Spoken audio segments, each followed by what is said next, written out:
আল্লাহর নবী রাহমাতুল লিল আলামিন খায়বারের সময় সপ্তম হিজরিতে আল্লাহর নবীর ভাগের মধ্যে একটা কালো গাদা পড়েছিল। আল্লাহর নবীর অংশের মধ্যে এই কালো একটি গাদা রাসূলুল্লাহর সাথে কথা বলতেন। সুবহানাল্লাহ। এই গাদাটা কালো গাদা রাসূলুল্লাহর সাথে কথা বলতেন। নবীজি জিজ্ঞেস করছেন, তোমার নাম কি? গাদা উত্তর দিল, আমার নাম ইয়াজিদ শিহাব। সুবহানাল্লাহ বলেন। এই গাদাটা বলছে, নবী গো, আমার এই পিঠ, আমার পূর্ববর্তী 60 জন আমার বংশধর ছিল। এই 60 জন বংশধরের মধ্যে সবাই ইন্তেকাল করেছেন। 60 জনের উপর 60 জন নবী বসেছেন। সুবহানাল্লাহ।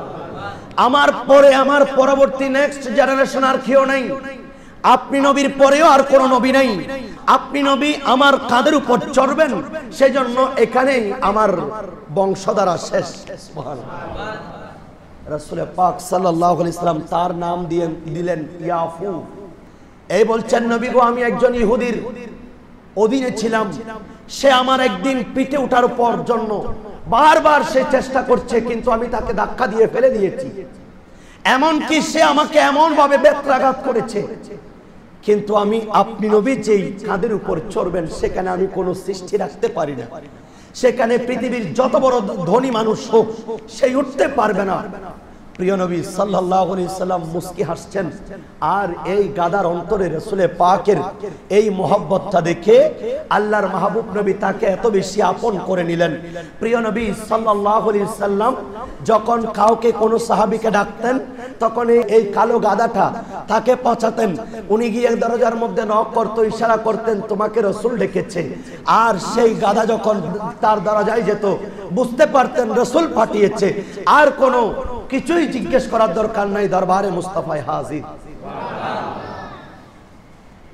রাসূল পাক সাল্লাল্লাহু আলাইহি সাল্লাম যখন ইন্তেকাল করলেন, এই গাদিটা এত বেশি কান্না করেছেন। এই গাদার কান্নার কারণে সেই এভাবে কান্না করতে করতে আবুল হাইসাম ইবনে নাহিয়ান এই কূপের মধ্যে সেই বিরহ আর রক্ষা করতে পারে নাই, সেই নিজেকে কন্ট্রোল করতে পারে নাই। প্রিয় নবীর বিরহে সেই ইন্তেকাল করেছেন আত্মহত্যা করে। সুবহানাল্লাহ।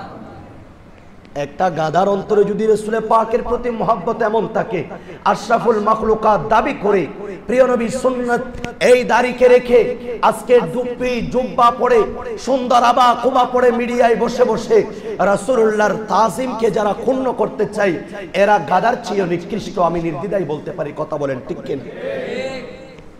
বিন্দু মাত্র ইসলামিক জ্ঞান তাদের মধ্যে নাই, না হলে কখনো রাসূল পাকের শান ও আজমত নিয়ে কথা বলতো না। রাসূল পাকের দেখানো পথ, অনুসৃত কাজকে কখনো বিদআত বলে সরল প্রাণ মুসলমানদেরকে গোমরাহ করার সাহস আল্লাহ আমাদেরকে হেফাজত করুক।